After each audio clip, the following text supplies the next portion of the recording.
Selamat datang kembali. Hari ini gue pengen mulai pembahasan yang ringan-ringan aja guys, dengan sebuah pertanyaan sederhana juga ya. Pernahkah kalian ngebaca sebuah judul berita seperti ini teman-teman? Media asing menilai ekonomi Indonesia sedang bermasalah ya. Atau investor asing mulai kehilangan kepercayaan. Atau bank-bank global mulai mengurangi exposure-nya terhadap Indonesia. Ini kalau kalian baca judul seperti ini ya, apa reaksi pertama kalian nih guys? Ya, sebagian orang nih langsung panik, teman-teman. Sebagian lagi langsung marah. Sebagian lagi langsung menyimpulkan bahwa semua berita itu pasti salah. Padahal, teman-teman, ketiga reaksi itu sama-sama berbahaya buat kita semua, teman-teman. Ya, karena persoalan ekonomi bukan sesuatu yang bisa dipahami hanya dari satu judul berita seperti tadi gitu. Kita sekarang tuh hidup di era informasi, teman-teman. Ya, setiap hari ribuan berita itu dipublish. Setiap menit media sosial dipenuhi opini. Ya, dan seringkali yang paling cepat menyebar justru bukan informasi yang paling lengkap, guys. Melainkan informasi yang paling mengejutkan. Kenapa? Ya, ini dia. Karena perhatian manusia sekarang ya guys ya, memang tertarik pada sesuatu yang dramatis gitu. Ya, kalimat seperti ekonomi stabil ya tidak akan mendapat perhatian sebesar kalimat itu. Tapi kalau investor panik, ya modal asing kabur, krisis tinggal menghitung hari. Ya, itu teman-teman. Padahal di balik judul yang dramatis itu ya seringkali ada konteks yang jauh lebih kompleks, teman-teman. Karena itu nih guys, kemampuan paling penting di era sekarang ya bukan hanya kemampuan membaca berita guys ya, tetapi kemampuan membaca berita secara kritis. Itu artinya apa guys? Artinya kita ini tidak berhenti pada judulnya aja ya, pada thumbnailnya aja. Kita mulai bertanya nih, siapa yang membuat berita ini gitu, apa sumber datanya, harus ada data, apakah ini fakta atau rekayasa gitu, atau opini aja kan. Apakah yang disampaikan benar-benar mewakili keseluruhan kondisi ya, atau hanya menggambarkan satu bagian kecil aja nih guys. Ya, mari coba kita ambil contoh ya, banyak padahal contohnya, tapi kita sedikit aja nih. Misalnya ada media internasional yang menulis investor khawatir terhadap arah kebijakan ekonomi suatu negara. Ya, apakah kalimat itu salah? Ya belum tentu guys. Karena memang mungkin ada sebagian investor yang sedang khawatir ya, mungkin gitu guys. Tapi pertanyaan berikutnya adalah investor yang mana dulu nih guys ya? Investor saham, investor obligasi, investor jangka pendek, investor jangka panjang ya, dana pensiun ya, hedge fund, perusahaan infrastruktur, perusahaan teknologi kah? Karena masing-masing ini memiliki kepentingan yang berbeda, guys. Itu mereka sama-sama investor tuh, tapi kepentingannya berbeda. Ya, pasar bukan satu kelompok yang berpikir sama, teman-teman ya. Ada ribuan bahkan jutaan pelaku pasar dengan strategi yang berbeda-beda, guys. Ada yang membeli ketika orang lain menjual gitu. Ada yang menjual ketika orang lain membeli. Jadi ketika media mengatakan pasar khawatir ya nih guys, ya kita perlu bertanya dulu nih, pasar yang mana? Ya, indikator apa yang dipakai? Berapa besar dampaknya? Apakah kekhawatiran itu hanya berlangsung satu hari aja? Ya, satu minggu, atau sudah menjadi tren selama berbulan-bulan gitu. Nah, disinilah teman-teman ya, banyak orang yang sering terjebak gitu guys. Mereka menganggap satu berita sebagai gambaran utuh tentang kondisi ekonomi. Ya, padahal ekonomi itu jauh lebih besar daripada satu artikel ya. Lebih besar daripada satu unggahan media sosial guys. Karena ekonomi adalah gabungan dari jutaan keputusan yang dibuat setiap hari guys. Ya, oleh rumah tangga, oleh perusahaan, oleh investor, oleh pemerintah, oleh pelaku usaha pun gitu. Semuanya tuh saling mempengaruhi guys. Ya, karena itu jangan pernah mengambil kesimpulan besar hanya dari satu sumber informasi, teman-teman. Dalam dunia ekonomi ada satu prinsip sederhana nih guys ya. Semakin besar klaimnya, semakin besar pula bukti yang dibutuhkan guys. Kalau ada yang mengatakan ekonomi akan runtuh, nah, tanyakan datanya dulu guys ya. Kalau ada yang mengatakan semuanya baik-baik saja, ya, tanyakan juga datanya gitu guys. Karena ekonomi ini bukan soal siapa yang paling keras ngomong gitu guys. Ekonomi ini adalah soal siapa yang mampu menjelaskan kenyataan dengan bukti yang dapat diuji. Itu dia guys. Dan itulah yang akan kita bahas pada bagian berikutnya teman-teman. Kalau kita membaca berita ekonomi dari berbagai media internasional ya guys ya, seringkali kita menemukan sesuatu yang menarik teman-teman. Hari ini satu media mengatakan prospek ekonomi sebuah negara cerah ya guys ya. Besok media lain mengatakan resiko ekonomi negara yang sama meningkat. Lalu kita bertanya nih guys, yang benar yang mana gitu kan? Jawaban bisa jadi keduanya benar teman-teman. Tetapi sedang melihat dari sudut pandang yang berbeda guys. Ya, inilah yang sering dilupakan banyak orang guys. Media tidak menciptakan fakta sebenarnya. Jarang terjadi tuh guys. Tetapi media memilih fakta mana nih yang dianggap penting untuk diberitakan gitu. Pilihan itulah yang disebut editorial judgment guys. Ya misalnya dalam satu hari terjadi 5 peristiwa ekonomi. Pertama, nilai tukar mata uang melemah. Kedua, ekspor meningkat. Ketiga, inflasi tetap terkendali. Keempat, investasi manufaktur bertambah. Dan yang kelima, pasar saham turun karena sentimen global. Media A mungkin memilih judul ini nih guys ya. Pasar saham tertekan, investor waspada. Media B milih ekspor meningkat, industri tetap tumbuh. Media C ada nih, ya inflasi tetap stabil ya di tengah ketidakpastian global. Ya apakah salah satunya berbohong teman-teman? Belum tentu guys. Karena ketiganya sedang mengambil sudut pandang yang berbeda terhadap fakta yang sama. Itu dia. Inilah sebabnya mengapa ya membaca satu media aja itu tidak pernah cukup gitu guys. Dan belum cukup memang gitu. Semakin penting sebuah isu, semakin banyak nih sumber yang perlu kita baca guys. Karena tugas kita ini bukan mencari berita yang sesuai dengan keyakinan kita guys. Ya, tetapi mencari gambaran yang paling utuh tuh di mana gitu. Lalu bagaimana dengan media ekonomi internasional? Ya, media seperti ini memiliki pembaca yang berbeda guys. Target utama mereka adalah investor, manajer investasi, bank tuh, dana pensiun juga tuh, perusahaan multinasional. Artinya apa guys? Ya artinya fokus pemberitaannya ini memang berbeda gitu. Fokusnya aja tuh udah berbeda. Mereka tuh lebih sering membahas resiko investasi ya, perubahan suku bunga, pergerakan obligasi, nilai tukar, kebijakan fiskal, stabilitas pasar gitu. Karena itulah informasi yang dibutuhkan pembacanya di sana gitu guys ya. Berbeda nih sama media umum yang lebih banyak ngebahas dampak ekonomi terhadap masyarakat sehari-hari ya. Maka jangan heran teman-teman, jika pemberitaan ekonomi internasional sering terdengar lebih berhati-hati ya atau lebih kritis gitu guys. Karena dunia investasi ya memang dibangun di atas manajemen resiko guys. Setiap negara memiliki resiko. Ya Amerika Serikat punya resiko utang. Eropa punya tantangan pertumbuhan. Tiongkok menghadapi tekanan di sektor properti guys.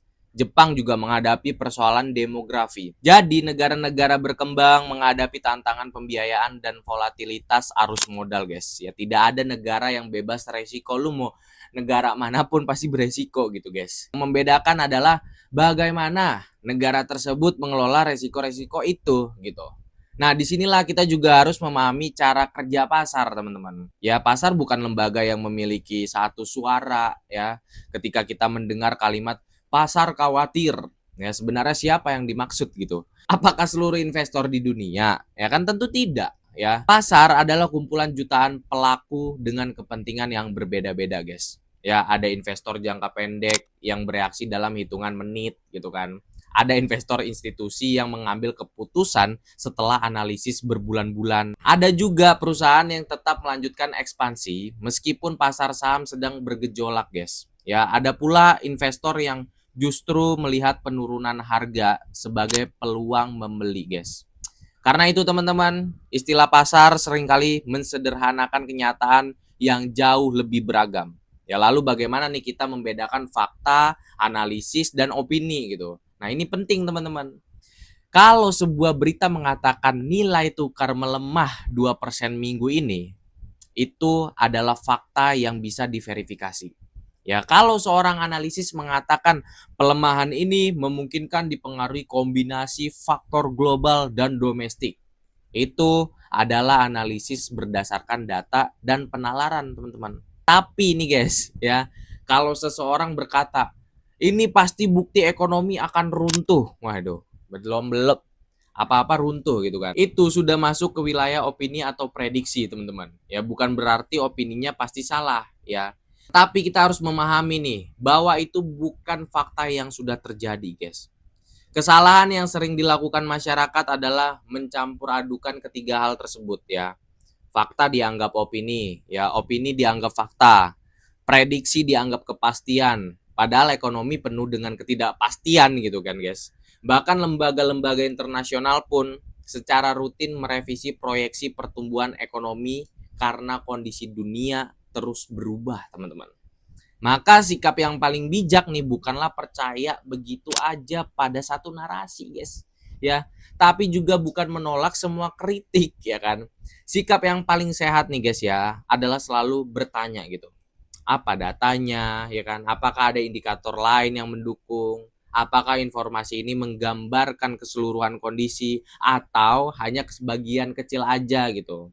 Karena semakin kompleks teman-teman persoalannya ini, makin penting kita membaca lebih dari satu sumber, guys. Percaya sama gua, guys. Dan semakin penting pula kita membedakan antara apa yang benar-benar terjadi, apa yang sedang diperkirakan, dan apa yang sekedar menjadi pendapat seseorang.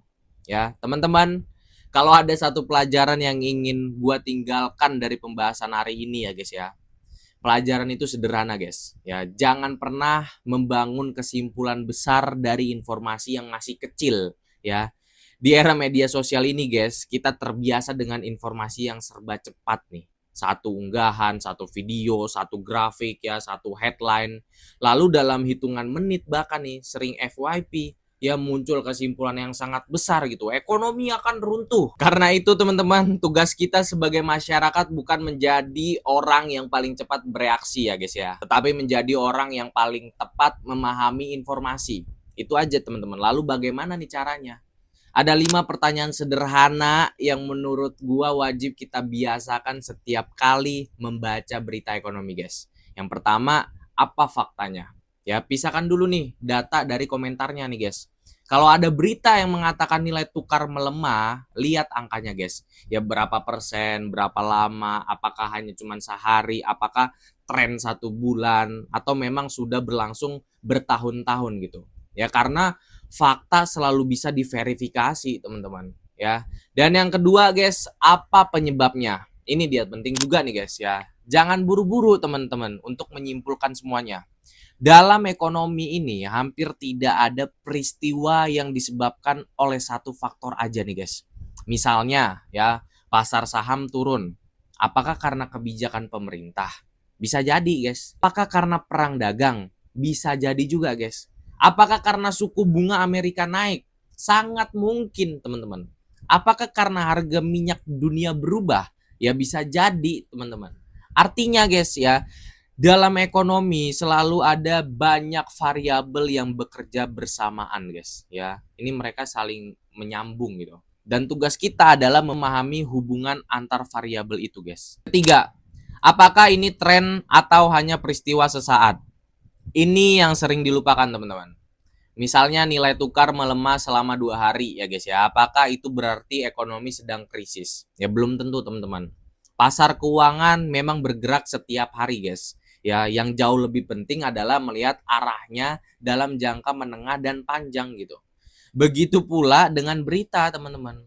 Kadang satu berita ini menjadi viral bukan karena dampak yang paling besar gitu, guys. Tetapi karena cara penyampaiannya paling dramatis gitu, guys. Apakah ada indikator lain yang mendukung kesimpulan tersebut? Kalau seseorang mengatakan investor kehilangan kepercayaan, lihat juga indikator lainnya, teman-teman. Ya, bagaimana pertumbuhan kredit, bagaimana pembukaan lapangan kerja, bagaimana produksi industrinya gitu, bagaimana konsumsi rumah tangganya gitu teman-teman. Karena satu indikator ya tidak bisa gitu menjelaskan keseluruhan ekonomi guys. Sama seperti dokter teman-teman, tidak bisa mendiagnosis pasien hanya dari satu hasil pemeriksaan guys. Dan yang kelima teman-teman, siapa yang menyampaikan informasi ini? Ini penting nih guys. Ya, bukan untuk langsung percaya atau langsung menolak nih ya, tetapi untuk memahami perspektifnya guys. Media memiliki sudut pandang, pasti itu teman-teman. Analis memiliki metode teman-teman. Investor memiliki kepentingan. Pemerintah memiliki tanggung jawab. Akademisi memiliki pendekatan ilmiah. Ya, masing-masing melihat realitas dari sudut yang berbeda, teman-teman. Maka semakin banyak perspektif yang kita baca, guys, semakin utuh pula pemahaman kita. Jadi, teman-teman, ya, dalam ekonomi ada satu istilah nih yang menarik nih menurut gua. Market sentiment, teman-teman.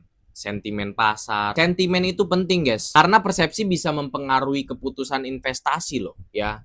Tetapi sentimen ini bukanlah keseluruhan ekonomi ya guys ya. Karena itu investor profesional selalu membedakan dua hal teman-teman. Mana yang hanya kebisingan pasar dan mana yang benar-benar perubahan fundamental teman-teman. Sebagai masyarakat kita juga perlu belajar melakukan hal yang sama ya guys ya. Jangan mudah panik ya, tetapi juga jangan menutup mata terhadap kritik ya guys. Jangan mudah percaya tapi juga jangan mudah menolak teman-teman. Biasakan baca lebih dalam lagi, biasakan memeriksa data, biasakan mencari konteks. Karena masyarakat sekarang nih, yang sehat bukan masyarakat yang selalu optimis, teman-teman. Bukan pula masyarakat yang selalu pesimis, melainkan masyarakat yang mampu berpikir kritis, teman-teman. Yang tidak mudah digiring oleh judul berita gitu, yang tidak mudah terbawa emosi oleh potongan video, teman-teman. Yang berani mengubah pendapat ketika data menunjukkan hal yang berbeda. Pada akhirnya guys, media memiliki peran penting sampai detik ini. Pasar memiliki logikanya sendiri. Investor memiliki pertimbangannya sendiri. Dan pemerintah memiliki tantangan dalam menjaga stabilitas serta mendorong pertumbuhan. Masing-masing adalah sebagian dari ekosistem yang saling mempengaruhi. Sebagai pembaca teman-teman, tanggung jawab kita bukan memilih narasi yang paling sesuai dengan keyakinan pribadi, tetapi memilih penjelasan yang paling didukung oleh bukti teman-teman. Karena ekonomi bukan arena untuk mencari siapa yang paling benar guys. Ekonomi adalah ilmu untuk memahami bagaimana keputusan, insentif, dan kebijakan mempengaruhi kehidupan masyarakat. Semakin kritis kita membaca informasi, semakin kecil kemungkinan kita terjebak oleh narasi yang selalu mensederhanakan persoalan, teman-teman. Dan pada akhirnya, masyarakat yang mampu membedakan fakta, analisis, dan opini akan lebih menghadapi perubahan, lebih bijak dalam mengambil keputusan, dan lebih sulit dipengaruhi oleh informasi yang belum tentu lengkap guys. Itulah mengapa literasi ekonomi bukan hanya urusan investor atau akademisi guys. Literasi ekonomi adalah keterampilan yang dibutuhkan setiap warga negara di era informasi ini. Karena di tengah banjir informasi seperti sekarang ya guys ya, kemampuan berpikir kritis adalah investasi yang nilainya tidak pernah turun teman-teman. Ya bagaimana tanggapan kalian? Ya silakan komen aja di kolom komentar. Next kita bakal bahas lagi kebijakan pemerintah saat ini guys ya. Ini harus bener-bener dikritik sampai akhir nih guys ya. Karena gue juga pengen kritik pemerintah tapi yang bener-bener untuk berdampak dengan masyarakat guys. Baik teman-teman, sekaligus ini menutup video kali ini. Gue Dua Kaki undur diri. Sampai jumpa nanti.